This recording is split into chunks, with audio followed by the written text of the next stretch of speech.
Sobrang kinilig si Janine Gutierrez sa mga revelasyon ni Jericho Rosales tungkol sa tunay na estado ng kanilang relasyon. Sa isang panayam, inamin ni Jericho na masaya siyang makatrabaho si Janine sa kanilang proyekto.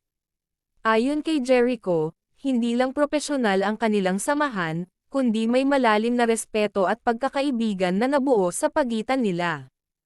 Ikinwento rin niya na madalas silang magkasama sa mga eksena at off-cam, kaya't natural na nagkaroon sila ng closeness.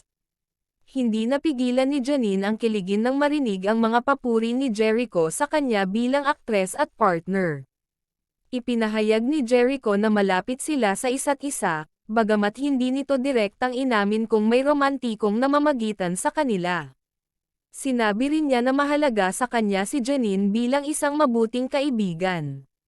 Samantala, ipinahayag ni Janine na thankful siya kay Jericho dahil sa kanilang magandang samahan. Sinabi din niya na sobrang friendly ni Echo at masayang kasama, very supportive and sweet.